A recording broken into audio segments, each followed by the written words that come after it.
পরে ভাই ভালোবাসায় আছে আচ্ছা আচ্ছা উড়িষ্যার মোর ভঞ্জের মনের মোর নাচে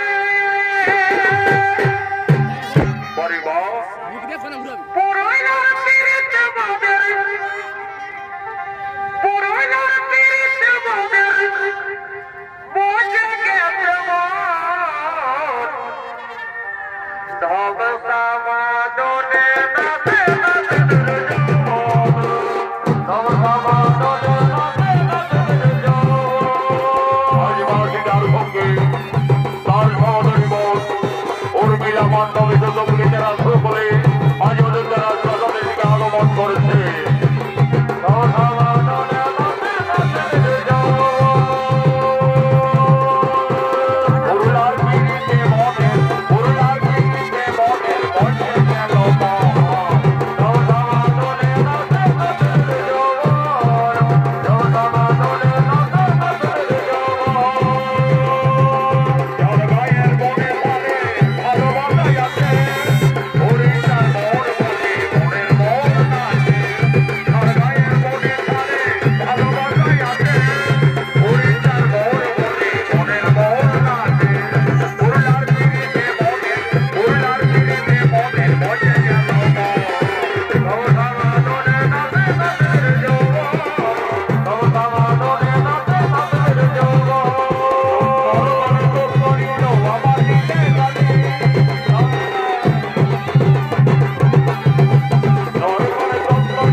তার সহোদরী বোনরা বলছেন দিদি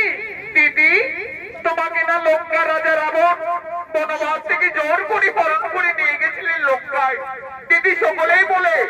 ওই রাক্ষস রাজা রাবণের নাকি 10টি ভয়ঙ্কর মাথা ছিল এবং 20টি হাত ছিল দিদি বলো না সেই রাক্ষস রাজা রাবণ দেখতে কতই ভয়ঙ্কর ছিল পরিবর্তরা আমাকে ওই দুরাচারী রাক্ষস রাবণ হরণ করে লঙ্কায় নিয়ে গেছিলেন ঠিকই কিন্তু আমি কোনোদিন নন করে ওই রাবণকে দর্শন করিনি তবে আমাকে যেদিন আকাশপতি হরণ করে নিয়ে যায় লঙ্কায় আমি সমুদ্রের জলে ওই ভয়ঙ্কর দানবের রূপটি দেখেছিলাম পরিবর্তরা সেই রাক্ষস রাজা রাবণ দেখতে কতই ভয়ঙ্কর ছিল আমি এই অযোধ্যা রাজপ্রাসাদের মধ্যে তার শরীরের রক্ত প্রত্যঙ্গ সমস্তই অঙ্কন করছি তা তোমরা নন ভরে দর্শন করো মা সীতা লঙ্কা রাজা রাবণ দেখতে কতই ভয়ঙ্কর ছিল এই অযোধ্যা রাজপ্রাসাদের মধ্যে তার 10টি ভয়ঙ্কর রাক্ষসের মাথা 20টি হাত শরীরের রক্ত প্রত্যঙ্গ একের পর এক সমস্ত অঙ্কন করতে লাগলেন সেই সময় মা সীতা 5 মাসের গর্ভবতী ছিলেন মা সীতার নয়নে নিদ্রার আকর্ষণ জেগে উঠল সেই রাক্ষসের ছবি আঁকতে আঁকতে মা সীতা তার উপরই নিদ্রা যাপন করিলেন দিদি মান্ডবী দিদি ওই দেখো আমাদের সীতা দিদি লঙ্কেশ্বর রাবণের ছবি অঙ্কন করতে করতে নিদ্রান্বিত হয়ে গেলেন আমাদের সীতা দিদি 5 মাসের গর্ভবতী তার বিশ্রামের খুবই প্রয়োজন চলো দিদি ততক্ষণে আমরা